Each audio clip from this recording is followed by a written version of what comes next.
room is one of the most frequently used rooms in the home. Your patient may be spending a lot of time in this room, so it's important that we properly assess it for a safe environment. One of the first things we do when we walk into the room is assess the lighting. Is there properly lighting provided? We want to look over here and see if there's a light switch or a lamp that's easily accessible when you first walk into the room. One of the things you want to avoid is having the patient walk through a dark or poorly lit room in order to turn on the light. This could lead to a tripping or falling hazard.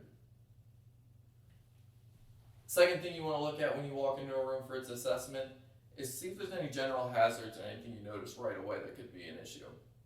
Right away I noticed that in the floor space there's a lot of issues going on. There's a lot of clutter in place. Shoes, children's toys, blankets, throw rugs, books. There's a lot going on here that needs to be addressed. So now that we've done our observation, let's take a quick look and walk around the room to see what other issues we may encounter. As we move over here, one of the first things we notice right away is this burning candle. Burning candles may seem like a great idea, but can be unsafe for our patient. Our patient may forget that they're burning, leave them on overnight. It could lead to a fire. Candles or anything burning should be properly extinguished or used under close supervision. So as we continue over here, we see that there's an outlet in place. There's a lot going on with this outlet, a few issues at hand, so let's take a little bit of a closer look. One of the first things we notice here is that there's no faceplate on the outlet. This could be an extreme shock or fire issue.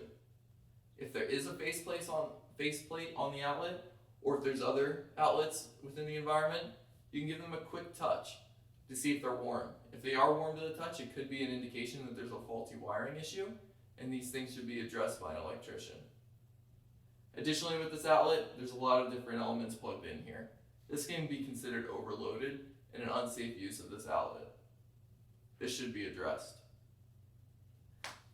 As we look at one of the elements plugged in here, we see that there's an extension cord in use. There's a lot of considerations when extension cords are in use, so let's take a little bit of a closer look again. One of the first things you want to do is inspect the cord to see if it's torn or frayed in any way. This could lead to a shock or a possible fire issue. You also want to see if there's any kind of use underneath furniture or underneath any throw rugs. This could lead to a tripping hazard. It could lead to multiple issues for our patient. So let's follow our cord, see where it leads us, and check out any other issues we may find along the way. Right away we run into this potential tripping issue with this blanket. This can easily be addressed. So we come to this side of the room, we encounter a space heater where a cord brings us. Space heaters can easily be knocked over and can be an inherent fire issue for our patient. Especially this one here that's located this close to something flammable such as this blanket, such as the furniture and the couch here. As we move throughout this side of the room, again we run into a few tripping issues, children's toys. And on the counter here, we see that there's a few empty beer bottles and an ashtray. This is a great opportunity to have a conversation with your patient's family, or anyone else who may be living within the home environment. If your patient or anyone in the home is using alcohol, tobacco, or drugs, it could warrant a conversation, especially if you feel that this type of use within the home environment can be a hindrance to the quality of care that can be administered within the home. Over here we see that there's a telephone.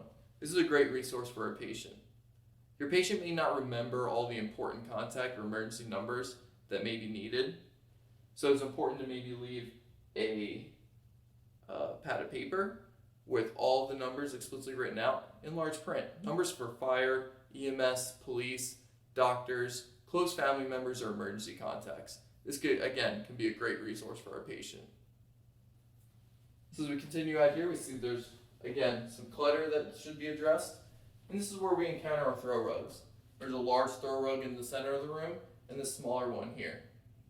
Throw rugs should be examined to see if there's a non-stick backing on the backside of the throw rugs. This is important because throw rugs can easily bunch up, they can slide, and can be tripping hazards for a patient.